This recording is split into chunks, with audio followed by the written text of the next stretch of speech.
Pleased to meet you. This is Fixed and Folded, the knife review channel for the casual knife collector. I am Cody. I'm going to be reviewing the Cold Steel Warcraft Tanto XL. This can be advertised as the 17-inch version of the knife, and what the manufacturer is referring to is the full length of the blade, including the tang. Actual sharpened edge of the blade is 11.25 inches, and I have extra large hands, 3.5 inches here, 4 inches at the palm, and even with gloves I could comfortably fit in this handle. The handle is interesting. It's polymer material. It has effective textures on the sides, giving a good amount of grip. It's almost uncomfortable in bare hand, except that because the top area is completely smooth, as is the bottom area, when I grip it, it feels comfortable, but I don't feel confident that it's not going to slip out of my hand. It's just a sensation, it's just a feeling.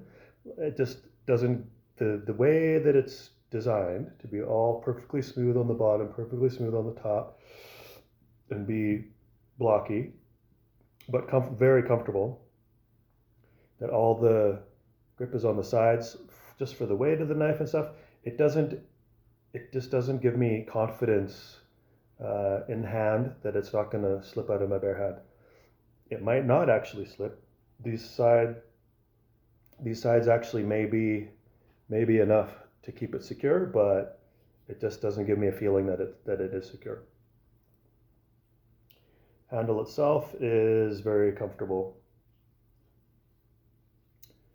You have a nice, I'd say the thickness is thick.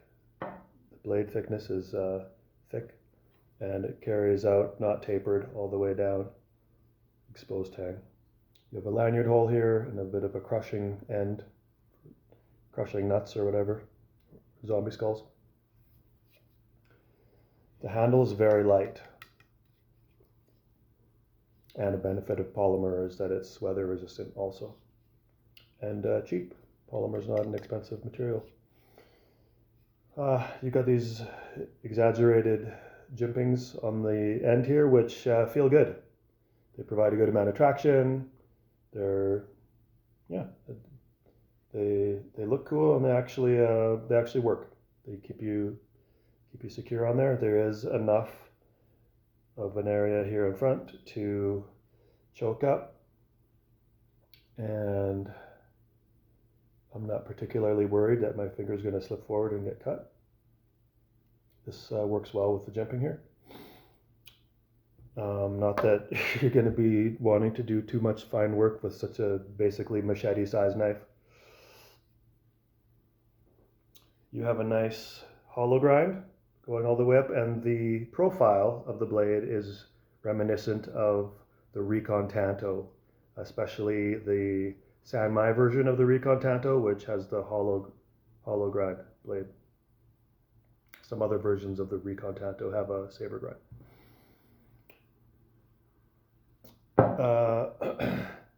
This does, at the very end, taper down to a chisel point. It's not that stout. It's actually quite fine, which is impressive. Would benefit in piercing. From the box, this is very slicey and excellent at piercing.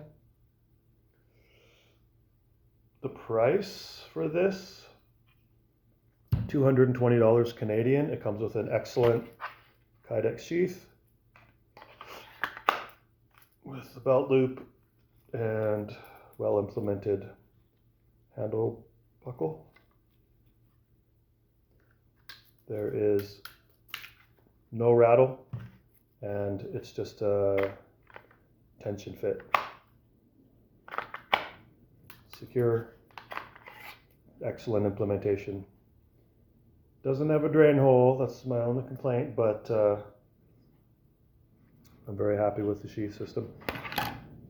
So $220 Canadian, and this comes with a 4034 stainless steel. I did a little bit of research. Apparently this is equivalent to 420J2 or 3, what is it? 3CR13. What that means is this is highly stainless and high toughness and poor edge retention. So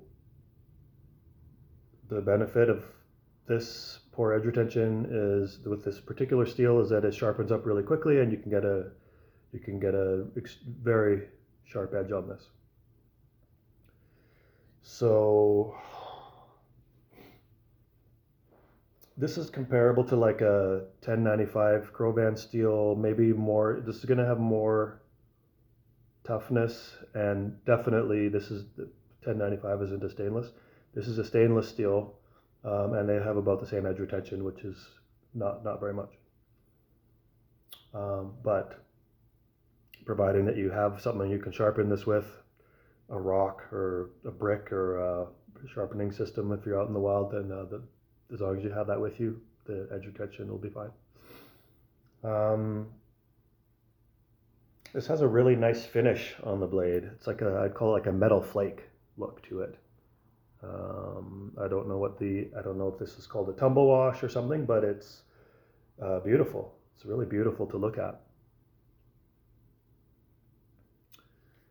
The overall the aesthetics I think are beautiful. I think it's really beautiful to look at. Weight for a knife of this size is medium or light, because the handle feels like nothing. Let's see, where's the balance point? Okay, so balance point is a little bit ahead here. I'm just feeling for when you choke up, the balance is excellent. When you go back, it's not as it's a little bit blade heavy, which lends itself to chopping, right? Could you do machete work with this? Yeah, you could definitely use this as a machete. With the hollow grind, hollow grinds are better for slicing than they are for working with wood. So saber grinds tend to be better with working with wood. So hollow grinds are more for cutting flesh and defense stuff. But you can do a bit of woodworking with this if you have to. But yeah, I'd say practical use for this would be combat, machete, short sword, really, honestly. You could do batoning with this, but with the hollow grind it might get wedged in a little bit more, than it might not be as good as splitting and as a saber grind. Overall, just I don't love. Oh, I just cut myself. Sweet. I don't love the feel of the handle. With gloves, this would be excellent. Yeah, I don't know. I like this knife, and for $220 with the sheath,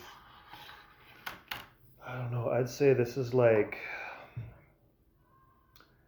a C plus. I'd give this like a C plus grade for overall knifeness. I'll do some size comparisons. So we'll start with your useful survival knife size of the Cold Steel SRK. They're both the same size, so no difference there. Obviously, this one dwarfs that. If you go a little bit bigger to fighting knife size, K-bar size, this is a Cold Steel leather neck. And I'll go to my favorite large knife right now, which is the leather neck Bowie that I've reviewed. Now you're getting ballpark.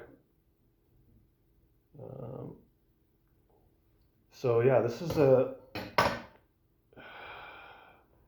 really large knife. Any larger and it becomes a short sword. So yeah, I don't have any knives as long as this one takes the cake right now. So yeah, for 220 with this steel type, it's a cool knife, and somebody might really love this handle. Um, I think ultimately it would be secure in hand because the sides are nicely textured. Um, so I think it's just I think it's just my own opinion on this that you guys handle this. So anyway, if you're interested in this at all, the design looks awesome. If you can afford 220, check it out in the store for sure. Check it out in the store. You could definitely love this. You know, this could be an A knife. This could be an A grade knife for somebody. For me, yeah, like C plus. I'll give this a C plus for me. But it's an interesting knife. Okay. Okay, that concludes my review of the Cold Steel Warcraft Tanto XL. Oh, also you can get this in fancy steels for a lot more money, like $440 for some fancy steels, Sanmai 3 and stuff. Okay, well, have a great night. I'll talk to you soon.